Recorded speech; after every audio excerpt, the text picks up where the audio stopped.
ऐसा बताया जाता है कि जब महात्मा गांधी थे 1947 के अराउंड और उससे पहले, तो उनसे ये पूछा गया कि आपके विचार में दुनिया की कौन सी ऐसी किताब है या ऐसा पैसेज है, ऐसा भाग है जो आपको बहुत पसंद है। बिल्कुल उन्होंने वापस रिप्लाई किया, बताया मत्ती उसका 5वां अध्याय, 6वां अध्याय और 7वां अध्याय। मत्ती उसका 5, 6 और 7 अध्याय।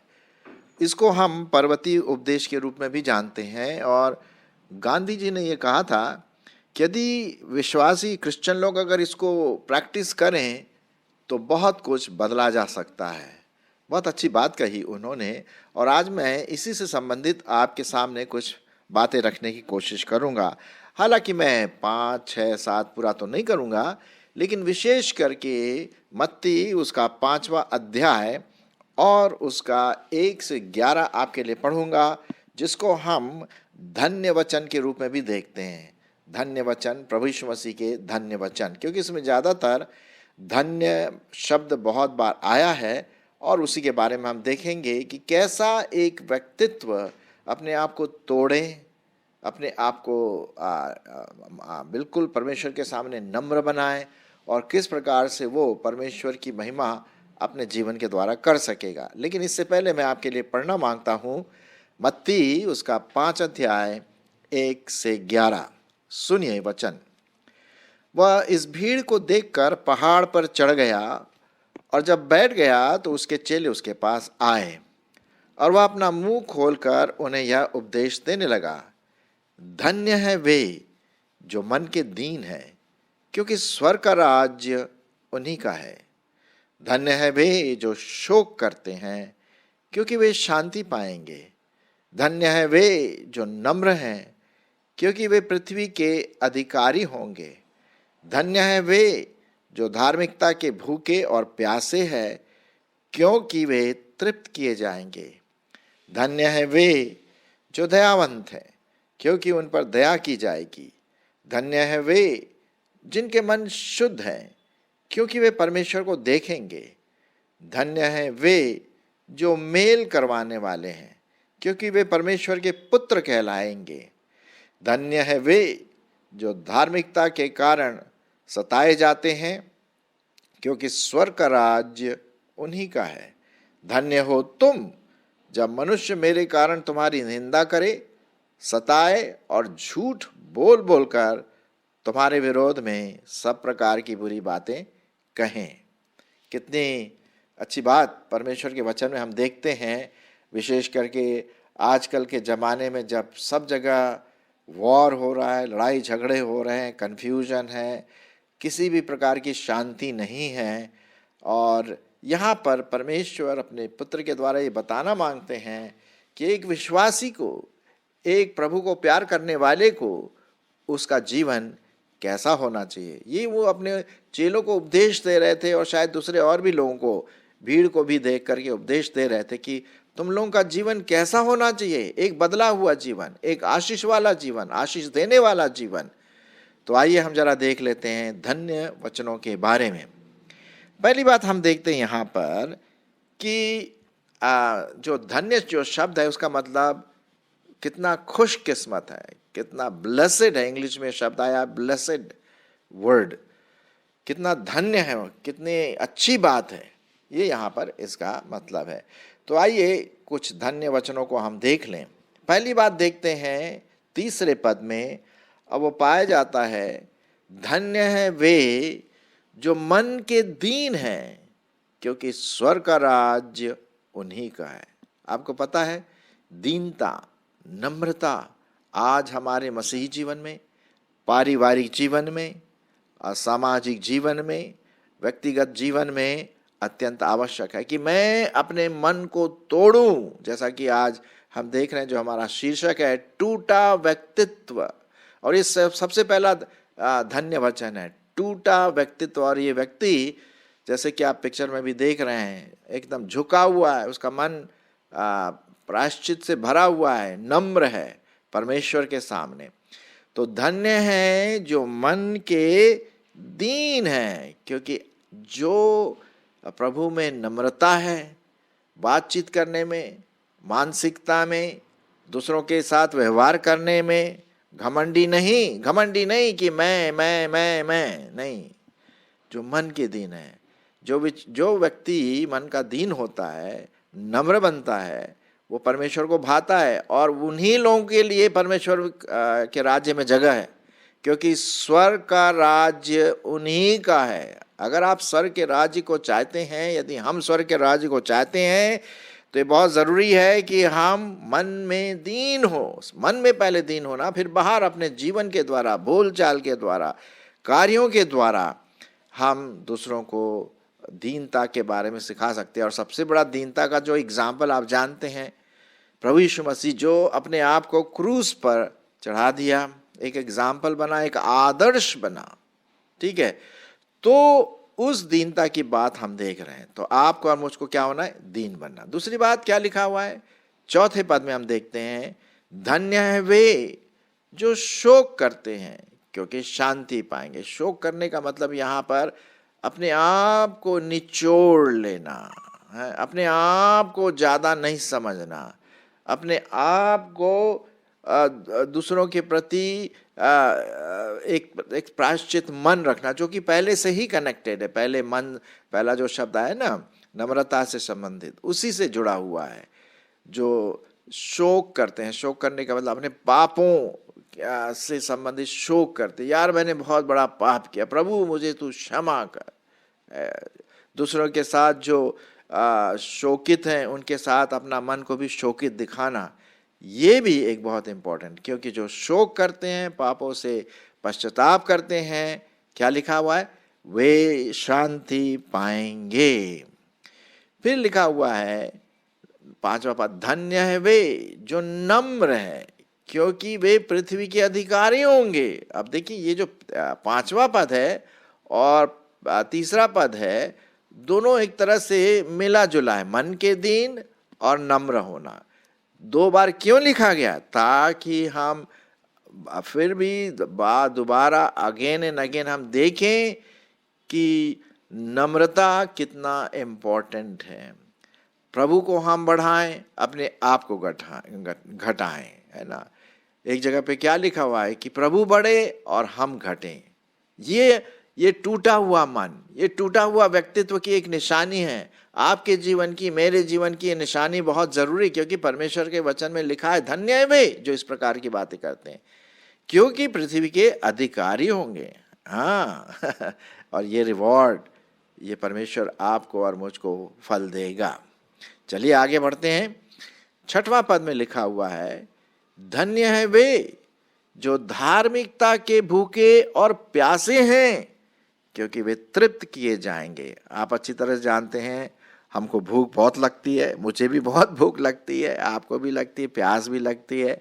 और अगर खाना पानी समय पे मिल जाता है तो हम बड़े खुश हो जाते हैं, लेकिन अगर समय पे नहीं मिला तो हम बिल्कुल मचलने लगते हैं और परेशानी होती है शारीरिक रूप से।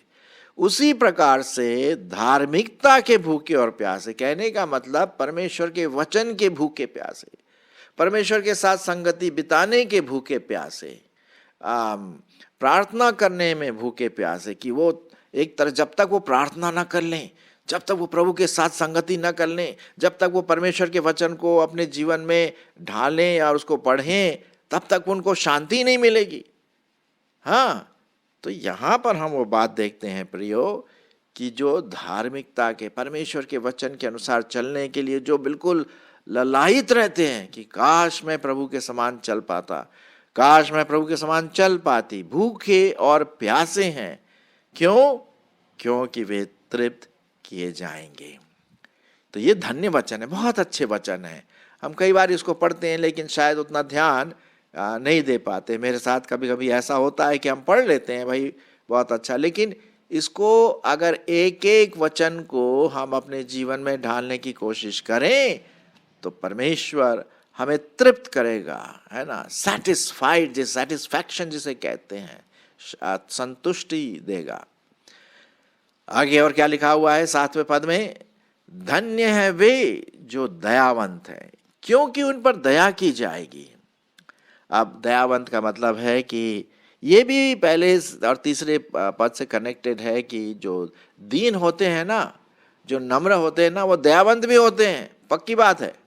अगर हम दीन और नम्र नहीं है तो दयावंत भी नहीं होंगे। तो दयावंत ये सब जुड़ा हुआ, एक्चुअली ये सब एक दूसरे के साथ जुड़े हुए हैं, एक दूसरे के लिंक हैं। धन्य है जो वे जो दयावंत हैं। जब कभी भी कोई दूसरा व्यक्ति हमारे विरोध में कोई बात करता है, करती है, या कुछ नुकसान पहुंचाता है, तो हमें उन पर दया दिखानी चाहिए, है ना। क्योंकि परमेश्वर ने हम पर भी दया दिखाई, हमारे पाप को क्षमा किया, है कि नहीं। हाँ, नहीं तो हम तो स्वर्ग ने कहा नरक में जाने वाले थे। ये तो परमेश्वर का दयालु स्वभाव कि उसने हम पर दया की।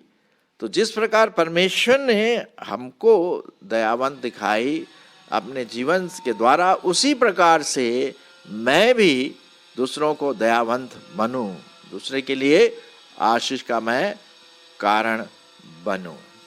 ठीक है, तो भाई दया दिखाना बहुत बहुत ज़रूरी है। अच्छा, उसके बाद 8वां पद हम देखते हैं, धन्य है वे जिनके मन शुद्ध हैं, क्योंकि वे परमेश्वर को देखेंगे। अब अगर मैं आपसे पूछूं, भाई आप परमेश्वर को देखना मांगते हैं? तो हाँ भाई, क्यों नहीं, कौन नहीं देखना मांगता। सब लोग बोले यार हमें भी परमेश्वर को दिखा दो। एक व्यक्ति ने मुझसे कहा मुझे परमेश्वर को दिखा दो, मैं अभी विश्वास करता हूँ। खैर मैं तो भाई परमेश्वर कहाँ से देखूंगा, दिखा सकता हूँ, क्योंकि परमेश्वर आत्मा है। परमेश्वर कौन है? आत्मा है, पवित्र है, और वो सर्वशक्तिमान, सर्वव्यापी, और ये बातें उसके जीवन में पाई जाती हैं। तो लेकिन जिसके मन शुद्ध हैं, प्योर हैं, पवित्र हैं, कोई उसमें गिला और शिकवा कुछ भी नहीं है, वो व्यक्ति एक दिन परमेश्वर को देखेंगे। वो कहाँ पर देखेंगे भाई? वहाँ स्वर्ग में मिलेंगे, स्वर्ग में देखेंगे। अरे साहब, तब तो बल्ले बल्ले की बात होगी, तब हम देखेंगे। लेकिन इसके लिए हमारा मन, क्योंकि आजकल जब देखते हैं ना मीडिया में, टीवी में, इंटरनेट में, और आपके मोबाइल में, वीडियोस में कई प्रकार के अश्लील चित्र आते हैं, और यौन से संबंधित कुछ ऐसी बातें हैं जो मन को एक प्रकार से पाप के लिए विचलित करती है। हमें उनसे दूर रहना है, अश्लील चित्रों से दूर रहना है, गलत बातों से, झूठी बातों से, मनगढ़ंत बातों से हमें दूर रहना है। जी हाँ, तभी हमारे मन क्या होंगे? शुद्ध होंगे, पवित्र होंगे, बेदाग होंगे। परमेश्वर चाहता है कि हम पवित्र बने। लिखा हुआ है एक जगह पे, पहला पत्रस में लिखा हुआ है, पवित्र बनो क्योंकि मैं पवित्र हूं। परमेश्वर शुद्ध, पवित्र, बिना दाग धब्बे के, उसमें कोई पाप नहीं। तो उसी प्रकार से मुझे और आपको भी शुद्ध रहना है। अब कभी कभी हम गिर जाते हैं, इसमें कोई शक की बात नहीं है, लेकिन एकदम से जब पता पड़ता है कि यार मैंने पाप किया है, तो प्रभु से माफ़ी मांगे और अपने आप को शुद्ध करें। परमेश्वर फिर आपको माफ़ भी करेगा। सो धन्य है वो व्यक्ति, खुश व्यक्ति है, खुश मिजाज वो व्यक्ति है जिनके मन शुद्ध हैं, क्योंकि वे परमेश्वर को देखेंगे। फिर उसके बाद 9वां पद में क्या लिखा हुआ है? धन्य है वे जो मेल करवाने वाले हैं, क्योंकि वे परमेश्वर के पुत्र कहलाएंगे। आप जानते हैं आजकल दो गुटों में, दो कम्युनिटी में, दो देशों में क्या हो रहे हैं? झगड़े हो रहे हैं। वो एक दूसरे को मार पीटने के लिए तैयार रहते हैं, गाली गलौज, और कभी कभी हथियार भी चला देते हैं। बहुत दुख की बात है, ऐसा हो रहा है हमारी आंखों के सामने। आपने भी देखा होगा, न्यूज़ में देखा होगा। उदाहरण के लिए आजकल वो रूस और जो यूक्रेन है उनके बीच में ज़बरदस्त हो रहा है। कितने लोग बिल्कुल बेचारे जो अनजान हैं जिन चीज़ों से मारे गए, हजारों लोग बेघर हो गए, हजारों लोग मारे गए। क्या ये परमेश्वर को भाता नहीं? मेल करवाना है। दो चर्च मेंबर्स के बीच में कभी कभी झगड़ा हो जाता है, कलीसिया के लोगों के बीच में झगड़ा हो जाता है। अरे तू अपने आप को क्या समझता है? आप और मैं मेल करवाने वाले बने। अरे भाई सुनो, ऐसा ना करो, हम प्रभु के लोग हैं, हम क्यों बातचीत में, आपस में बातचीत करो और सब छोड़ दो, हाँ, मेल करवाना है। ये नहीं कि अरे देखो दूर से देखो झगड़ा हो रहा, मजा आ रहा है, लाइव टीवी चल रहा है यार, देखो देखो कैसे लड़ रहे हैं, झगड़ रहे हैं, एक दूसरे का गर्दन पकड़ रहे हैं।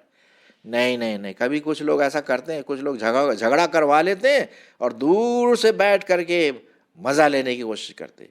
ये पाप है। आपको और मुझको परमेश्वर ने मेल करवाने के लिए इस दुनिया में लाया, क्योंकि उसने भी हमारा मेल करवाया ना। प्रभु परमेश्वर ने भी हमारा मेल करवाया प्रभु यीशु मसीह के द्वारा, क्योंकि हमारा जो जो अलगाव था परमेश्वर पिता से पाप की वजह से, वो पाप प्रभु यीशु मसीह ने दूर कर दिया। और जब हम विश्वास करते हैं, उसको उद्धारकर्ता ग्रहण करते हैं, तो भाई वो हमारा मेल करवा दिया प्रभु परमेश्वर के साथ, मैन का, आपका, मुझका, मेरा। तो हमें भी दूसरों को मेल करवाना, क्योंकि वे परमेश्वर के पुत्र कहलाएंगे। हर एक धन्य वचन के साथ यदि आप ऐसा करेंगे तो उसके साथ क्या भी है, रिवॉर्ड भी है, प्रतिफल भी परमेश्वर आपको देता है। हाँ, तो इसीलिए तो ये धन्य वचन जो है, ये बहुत बहुत इम्पोर्टेंट बात यहाँ पर दिखाई जाती है। धन्य हैं वे जो मेल करवाने वाले हैं, क्योंकि वे परमेश्वर के पुत्र कहलाएंगे। अब आइए हम आखिरी धन्य वाला वचन देख लेते हैं। धन्य हैं वे जो धार्मिकता के कारण सताए जाते हैं, क्योंकि स्वर्ग का राज्य उन्हीं का है। धन्य हो तुम जब मनुष्य मेरे कारण तुम्हारी निंदा करे, सताए और झूठ बोल बोल कर तुम्हारे विरोध में सब प्रकार की बुरी बातें कहें। आनंदित और मगन होना, क्योंकि तुम्हारे लिए स्वर्ग में बड़ा प्रतिफल है, और इसलिए कि उन्होंने उन भविष्यवक्ताओं को जो पहले से थे इसी रीति से सताया था। मैंने 12-13 पद भी पढ़ लिया। तो यहाँ पर हम देखते हैं, धन्य है वो व्यक्ति जो प्रभु के कार्य में जब करता है या करती है तो वो सताए जाते हैं। प्रभु यीशु मसीह ने कहा, मेरे नाम के कारण लोग तुम्हें सताएंगे, तो यातनाएं देंगे, और हो सकता है जेल में भी डालें, या कुछ लोग को इस दुनिया से मिटा दें, कोशिश करें। तो ये सब होता है, आप जानते हैं, चारों तरफ हो रहा है, विश्वासियों के प्रति अटैक हो रहे हैं जो प्रभु के लोग हैं सच में। तो हम धन्य हैं कि जो धार्मिकता के कारण क्या होते हैं, सताए जाते हैं। अगर सतावट आपके जीवन में आता है, चाहे वो सतावट दूसरों से आए, कलीसिया से आए, पारिवारिक लोगों से आए, समाज से आए, किसी से भी आए, हमें सहना है। क्यों?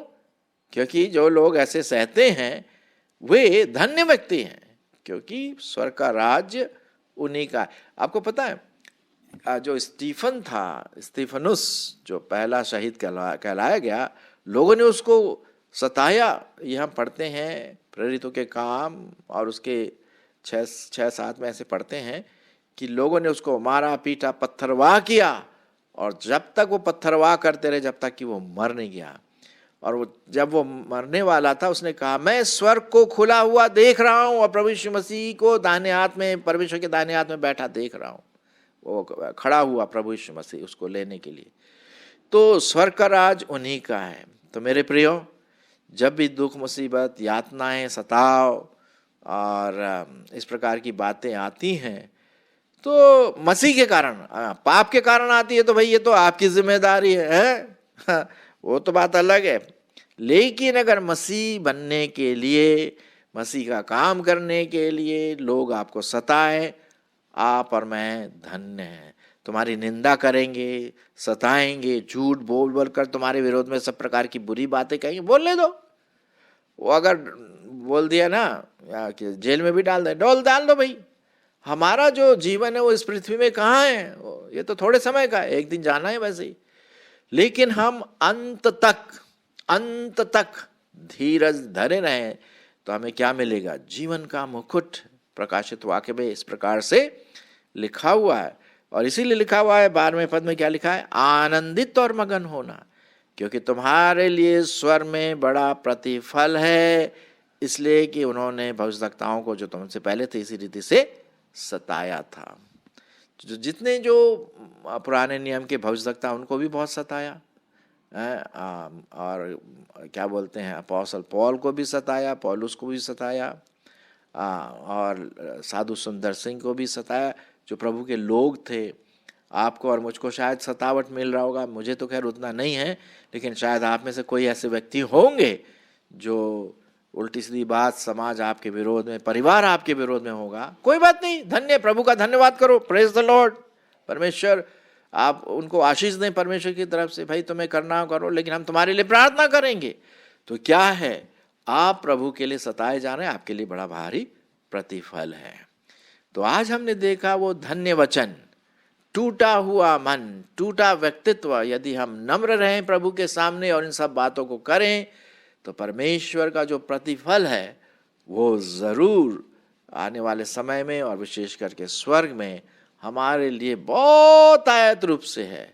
सो आइए इन धन्य वचनों को पढ़ें, मनन करें और इसको अपने जीवन में ढालने की भी कोशिश करें।